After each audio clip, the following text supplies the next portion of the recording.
আমরা যারা মুসলমান, চোরকে মুসলমান, ডাকাতকে মুসলমান, ছিনতাইকারী মুসলমান, বিচারক আমি মুসলমান, রাজনীতিবিদ মুসলমান, টাকা চুরি করি মুসলমান। Don't say that you are a Muslim.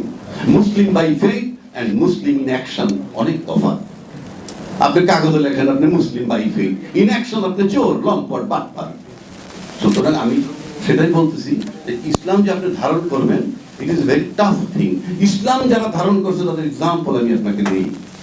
একজন ব্যক্তির নাম বলি, উনি জীবনে আবেদন করেন নাই যে আমাকে কোনো মসজিদের পাশে কবর দিও, কিন্তু ওনার গানে লিখে গেছেন মসজিদেরই পাশে মনে কবর দিও ভাই, যেন গড়ে থেকেও আমি মুয়াজ্জিনের আজান শুনতে পারি। তার কবর হচ্ছে ইউনিভার্সিটি মসজিদের পাশে।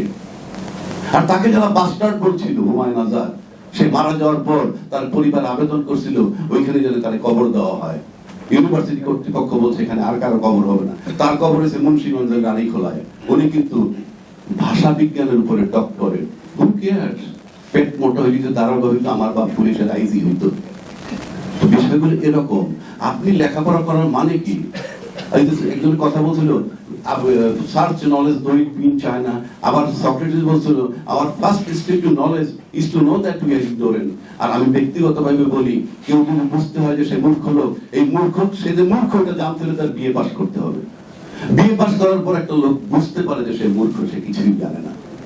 So this is the thing happening. সুতরাং আপনি কোরআন ধারণ করবেন। কোরআন যদি ধারণ করতে পারেন তাহলে আপনার ভিতর থেকে ওই কথা আসবে, রমজানের এই রোজার শেষে এলো খিচুড়ি। গানটা কে লিখছে? পাগল নজরুল। কার রিকোয়েস্টে? আব্বাস উদ্দিনের রিকোয়েস্টে। বাংলাদেশের ওলামা ইলামের কোনো অভাব নাই, হাজার হাজার ওলামা আছে।